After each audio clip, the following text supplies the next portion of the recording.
Olá, meus amigos! Quero compartilhar com vocês uma história sobre o coração humano, sobre o amor e, principalmente, sobre a coragem de recomeçar. Eu nunca vi o que estava por vir. Achava que o casamento era como aqueles filmes antigos, em preto e branco, mas cheios de classe, repleto de silêncios confortáveis e não de vazios. Naquela noite, em frente a um prato de macarrão frio e sob a luz morta da sala de jantar, minha esposa, Júlia, baixou o garfo, respirou fundo, como quem acaba de decidir seu último movimento, e disparou, sem balas. Lucas, eu não quero mais me deitar com você. Assim, sem rodeios, sem anestesia. Eu fiquei congelado, como um corpo sem vida. O que aquilo significava? Tentei ler seu rosto. Nada. Nenhuma fresta de dúvida. Apenas pedra. Quis rir, fazer uma piada para quebrar o gelo, mas seu olhar não se moveu 1 milímetro sequer. O que você está dizendo? Murmurei, sentindo o chão começar a rachar sob a mesa. Não é você.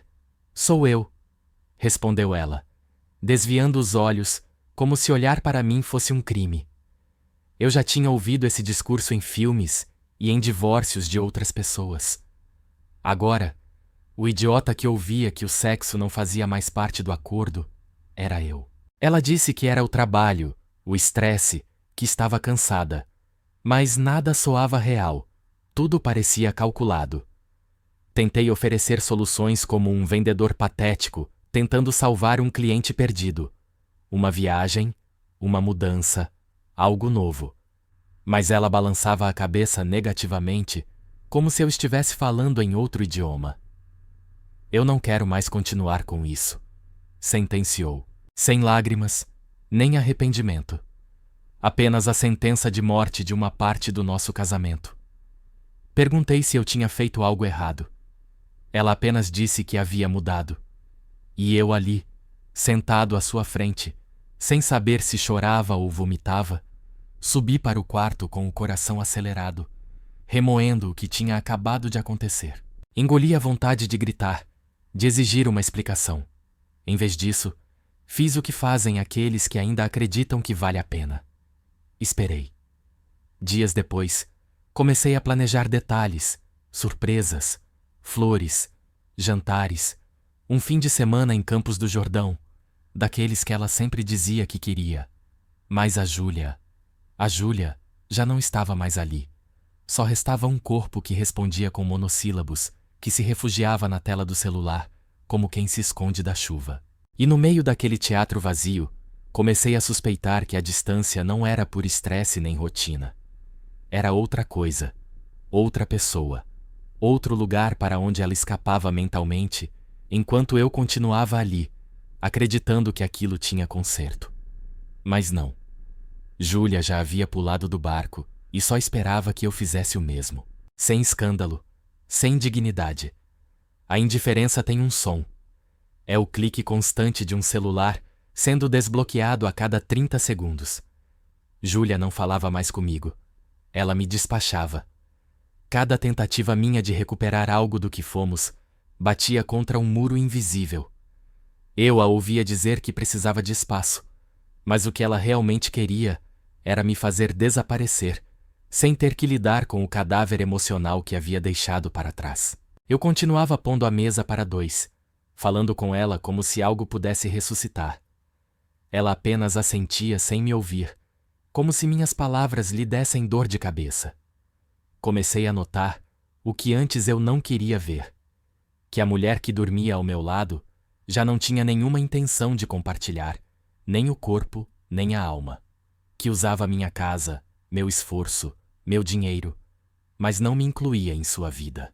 Percebi que, durante anos, eu havia sustentado nosso relacionamento sozinho.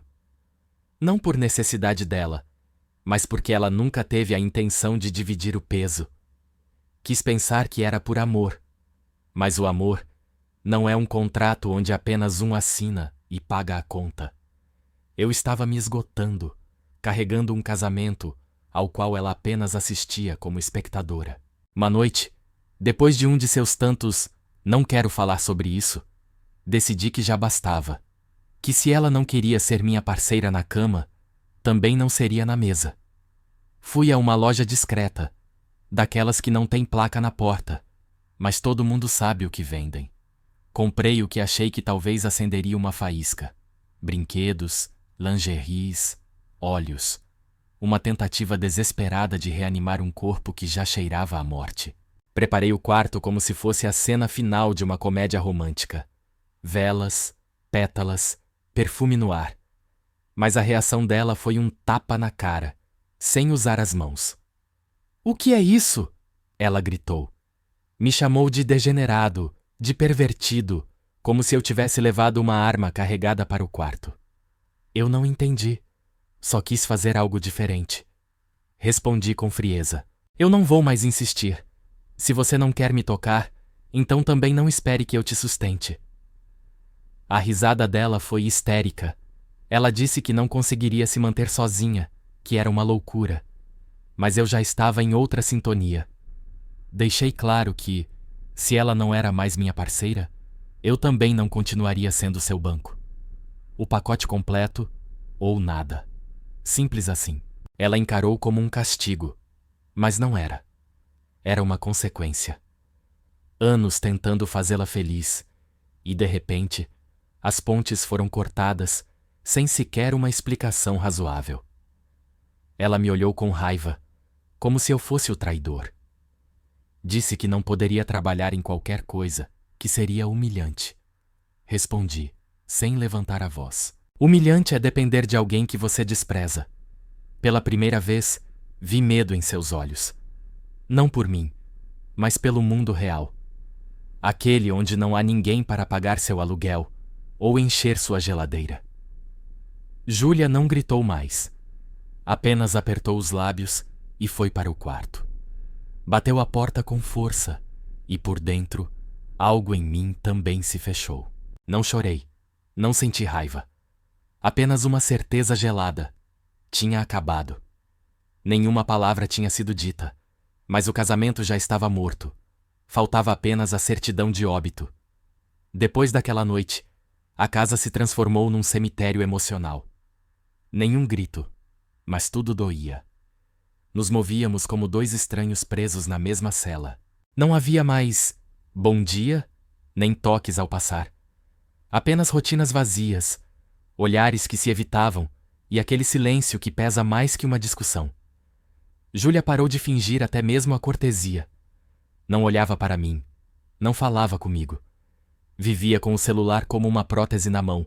Comia sozinha, dormia sozinha, existia sozinha. Mas não ia embora.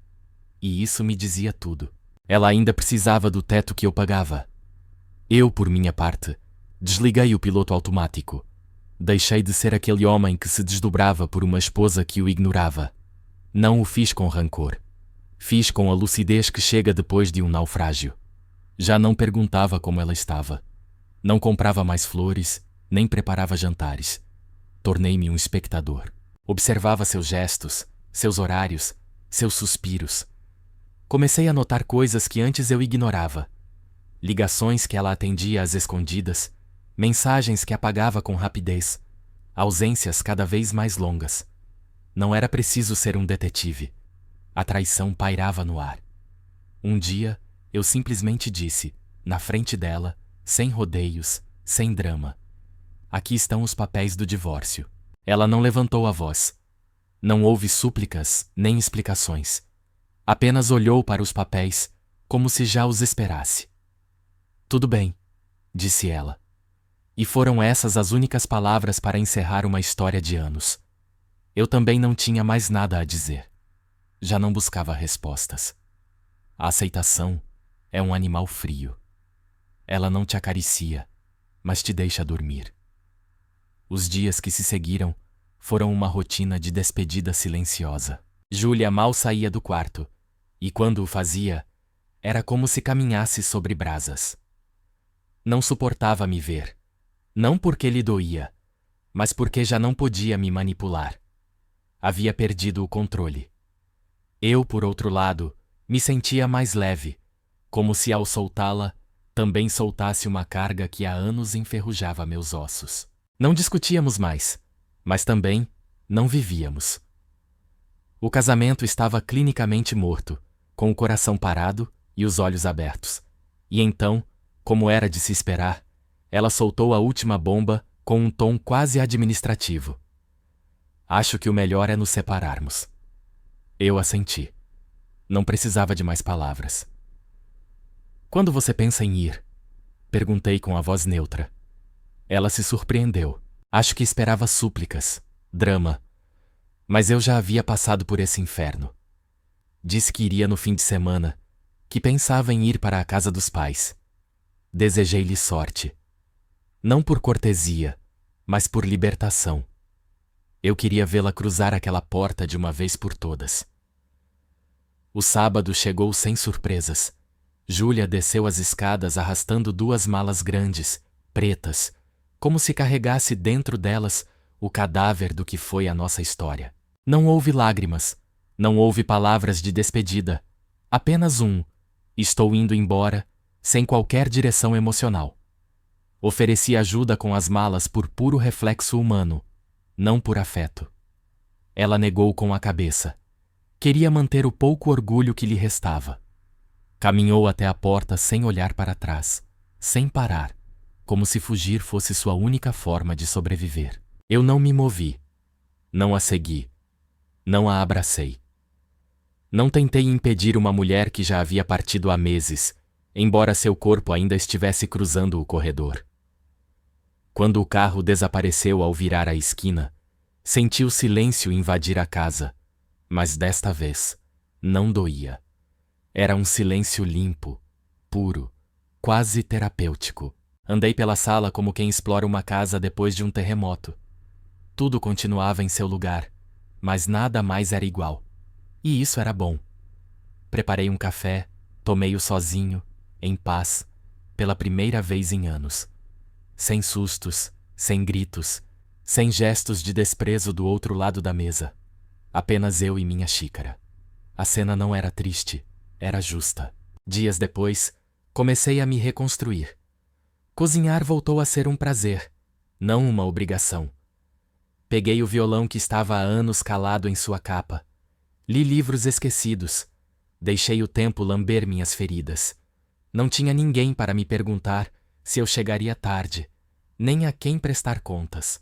E longe de me sentir sozinho, senti que recuperava algo muito mais valioso: minha identidade. Aquele homem que Júlia ignorou por tanto tempo, aquele que eu havia diluído entre contas, favores e falsas esperanças, voltava a respirar por conta própria. Soube por conhecidos que ela havia voltado para a casa dos pais, que encontrou um trabalho, um daqueles que antes desprezava por não estar à sua altura. Ela nunca me ligou, nunca tentou me procurar. Não precisava. E era exatamente isso que a havia mantido aqui por tanto tempo. A comodidade de ter tudo sem dar nada em troca. Seu silêncio apenas confirmava que não havia amor, nem culpa, nem saudade. Apenas vazio. E esse vazio, finalmente, já não era meu. O mais irônico é que não a odeio. Não guardo rancor. Eu a entendo. Cada um escolhe como quer viver. Ela escolheu sobreviver, não construir. Eu escolhi resistir. Até que entendi que o amor próprio também é uma forma de amor, talvez a mais real de todas. E quando finalmente me libertei da ideia de que um dia voltaríamos a ser como antes, encontrei algo melhor. Eu mesmo. Sem máscaras, sem mentiras, sem um papel para interpretar. Depois de sua partida, a casa deixou de ser uma prisão para se tornar um refúgio. Ninguém interrompia meus pensamentos. Ninguém reclamava do tempo, do barulho ou de mim. Podia andar descalço, deixar pratos sujos sem culpa, ler até tarde sem que alguém me olhasse com tédio da cama. O cotidiano, aquilo que antes parecia um ruído de fundo, tornou-se sagrado. Cada detalhe falava de mim, não de nós. Não era mais preciso negociar cada decisão, nem explicar cada emoção. Eu era livre. E não num sentido romântico, mas num sentido cru, absoluto, sem concessões. O desapego foi como tirar uma camisa molhada e fria depois de uma longa tempestade. No início, dá calafrios, mas depois se sente alívio. Acostumei-me rápido, porque quando o amor desaparece, a única coisa que resta é o peso. E a Júlia pesava. Não seu corpo, mas sua ausência constante, sua falta de interesse, sua dependência emocional maquiada de independência. Ela deixou mais do que espaço no armário. Deixou silêncio onde antes havia tensão. E essa paz era uma droga nova, viciante, perigosa no melhor sentido. Os dias voltaram a ser meus. Sem planejar, eu me redescobri. Saía para caminhar pela cidade sozinho, observando rostos, histórias alheias, como se o mundo tivesse se expandido, após anos de confinamento, em um roteiro que não escrevi. Comprava livros sem pedir permissão, cozinhava o que me dava na telha e até me permitia não fazer nada sem me sentir inútil. A liberdade, quando é bem compreendida, não é descontrole. É ordem com sentido. E eu começava a dar sentido a tudo o que antes eu apenas suportava. Uma noite, olhando para o teto, percebi algo que não havia me permitido pensar. Júlia nunca me amou como eu a amei. Ela precisou de mim. Sim, ela se acomodou.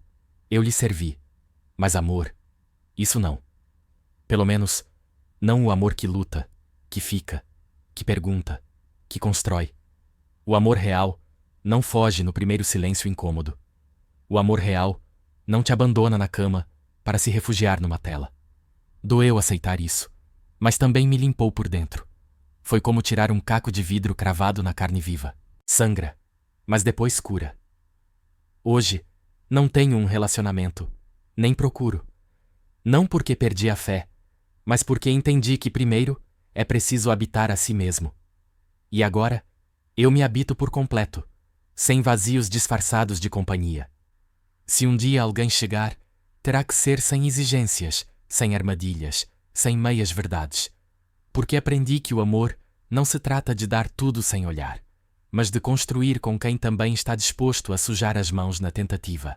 E a Júlia partiu de mãos limpas, porque nunca se deu ao trabalho de sujá-las comigo. E essa foi a sua maior traição. Lembrem-se, meus amigos, o amor mais importante é sempre o amor próprio. É ele que nos cura, nos fortalece e nos prepara para um novo e merecido começo. Cuidem-se.